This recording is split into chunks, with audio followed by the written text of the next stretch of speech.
Welcome to the Growth Series by Innovation Factory. Here we dive into the journeys of startups, entrepreneurs, and innovators, sharing their challenges, wins, and everything in between.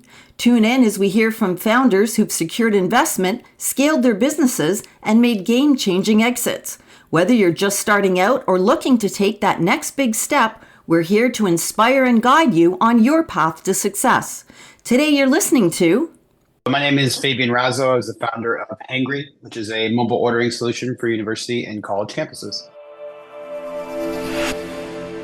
So I started it while I was doing a law and MBA at Queens. I was in line at a Starbucks and waiting for coffee. And this was before Starbucks had their own app. This is before DoorDash existed. So we're going back to 2012. So the idea of ordering ahead, I think most of my friends still have Blackberries.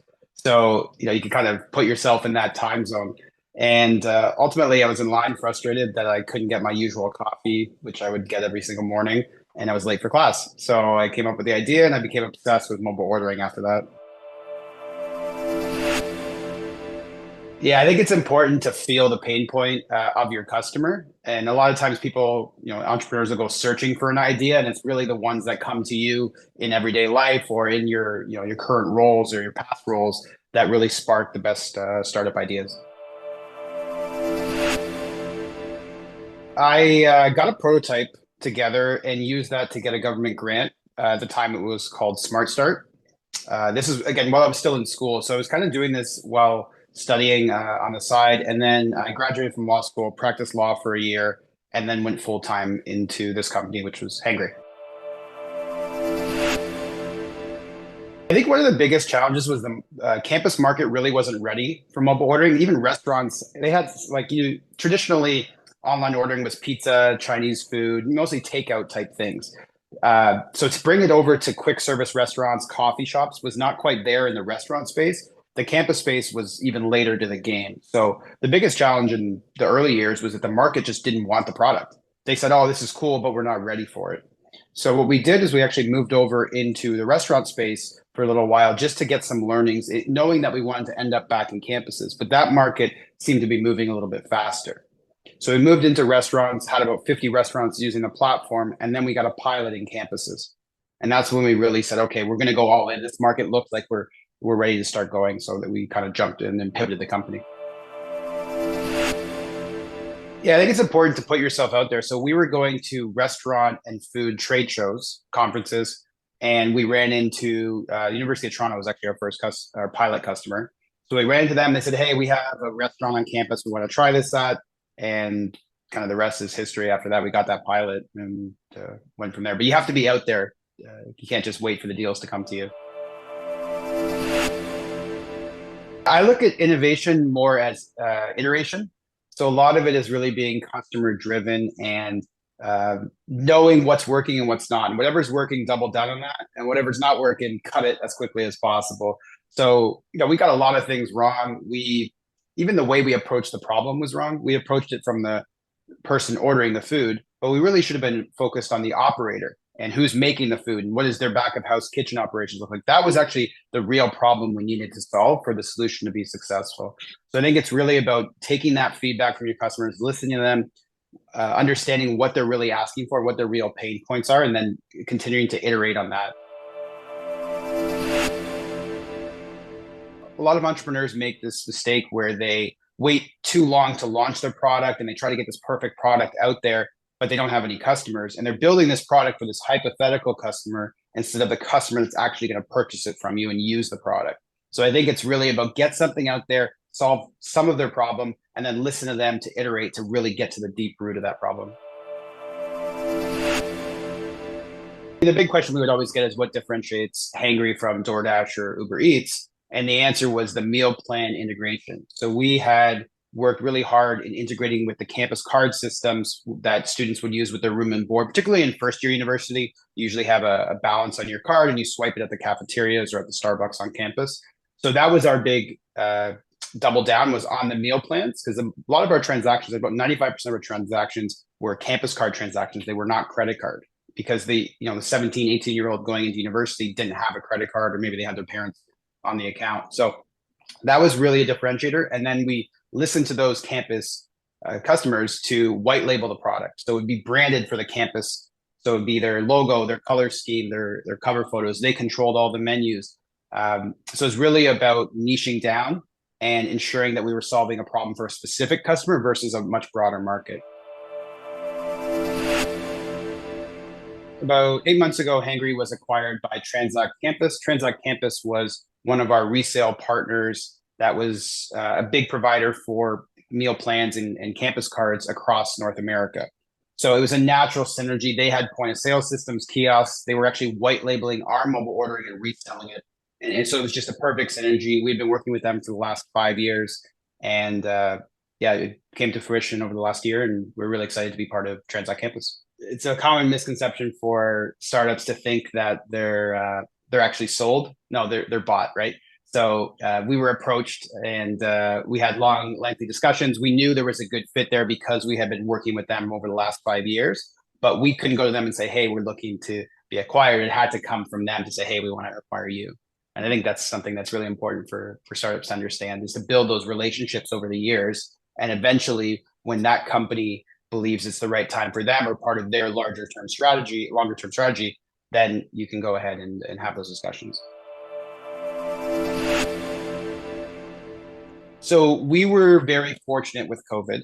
So we went from about 20 campuses to 200 within 18 months. And just for context, it took us 6 or 7 years to get those 20. And then at one point we were adding 15 a day.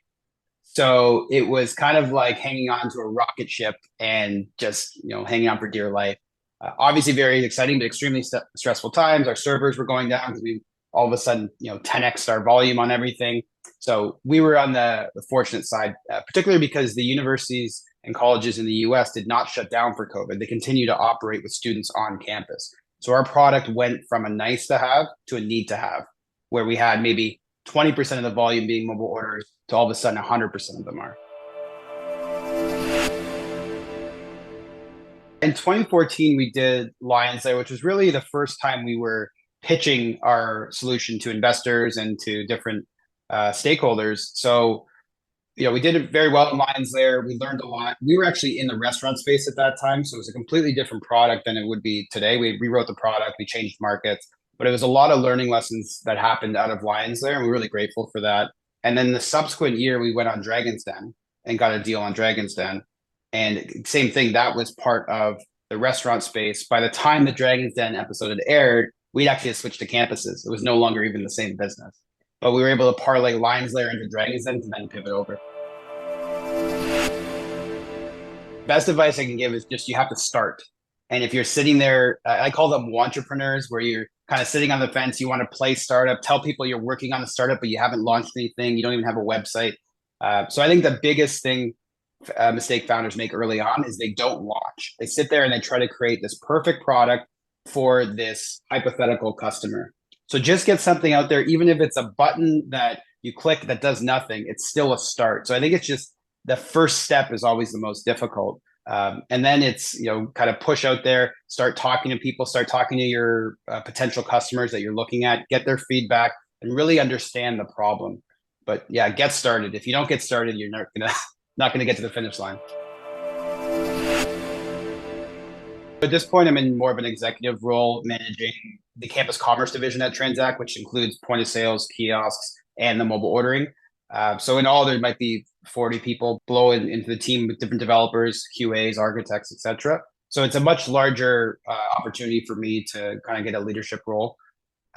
With Hangry, when we were acquired, we had about 8 employees. So much smaller, you're more one-on-one. So the management style is much different when you're having daily conversations with each employee versus having layers in between.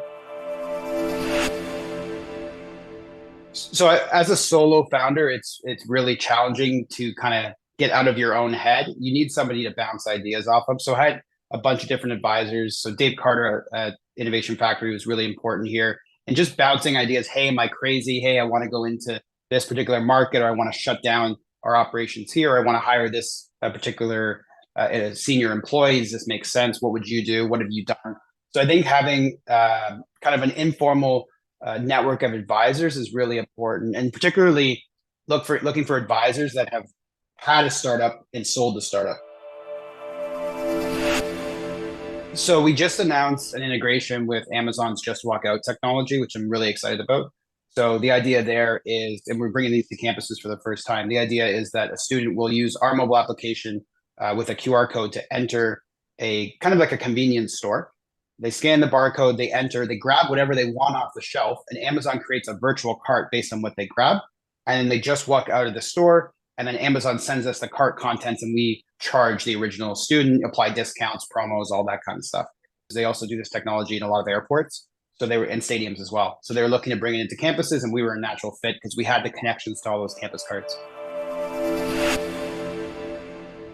If we talk about even just the acquisition, that was extremely challenging. The negotiation went on for about a year. So throughout each step in that negotiation, even when the deal looks like it's going cold, I'm still working with our different advisors, getting their experience and how they would negotiate this or what they would do. A lot of it's just stay calm, right? I think that's like the best advice is just like, don't overthink it. Keep running the business is really important in an acquisition situation, because what you last thing you want to do is have a negotiation, get really far along and it falls through. And now you've neglected your business for the last year.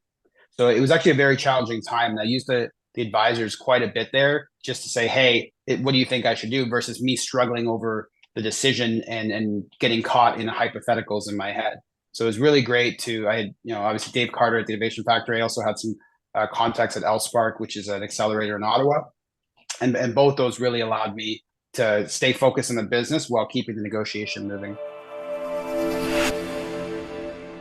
My favorite startup quote is stay alive long enough to get lucky. And luck is maybe not the right word. It's really be fortunate and be in the right place at the right time to be fortunate. So you have to put yourself in that position. I think a lot of entrepreneurs give up too early, or their product's not ready when that window opens. So you kind of have to have a bit of a leap of faith that if you keep iterating your product for what your customers want, at some point that window is going to open just enough. And for us, obviously, it was COVID and we were very fortunate with that. But we had several times where we were running out of money. We didn't make payroll for several months. We could have shut down the business. And if we're not persistent enough to keep it going, we're not around when COVID hit to be able to go from 20 to 200. Thanks for tuning into the Growth Series. Don't forget to share, subscribe, and stay inspired. Until next time, keep innovating.